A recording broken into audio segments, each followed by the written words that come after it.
আমার মনে হয় সংসারের কাজকর্ম করতে প্রতিটা মেয়েই পছন্দ করে নিজের হাতে নিজের সংসারটাকে গুছিয়ে রাখতে। আমিও তার ব্যতিক্রম নই। আজকে আমি দেখাবো আমি খুব সহজেই সোফার কভার এবং কুশন কভার পরিয়ে ফেললাম মাত্র কয়েক মিনিটের মধ্যে। আসসালামু আলাইকুম। আজকে আমার এই ব্লগ যে যেখান থেকে দেখবেন সবাইকে আমার আন্তরিক শুভেচ্ছা এবং অভিনন্দন রইল। আশা করি আমার পাশে থাকবেন সবাই। আসলে আমি খুবই স্বাচ্ছন্দ্য বোধ করি আমার নিজের ঘরের কাজ নিজে করতে, কিন্তু বাচ্চাদের জন্য বেশিক্ষণ সব কিছু গুছিয়ে রাখতে পারি না।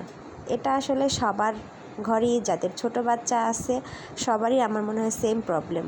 সোফার কুশন কভার পরানো যতটা সহজ, ফোমের কভারটা পরানো একটু কঠিন মনে হয় আমার কাছে। তারপরেও যদি আপনারা এভাবে ভাঁজ করে নিয়ে কভারের মধ্যে ঢুকিয়ে দেন তাহলে খুব ইজিলি কভারটা পরাতে পারবেন। ছোট দুই বাচ্চার জন্য ঘর ঠিকমতো গুছিয়ে রাখতে পারি না, কিন্তু আমার বড় বাচ্চা, আমার মেয়ে গুছানোর ব্যাপারে আমাকে খুবই সাহায্য করে।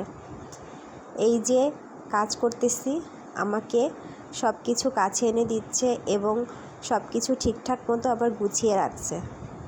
খুবই হেল্প করে আমার মেয়ে আমাকে। মেয়ে হচ্ছে ঘরের সৌন্দর্য, ঘরের রহমত।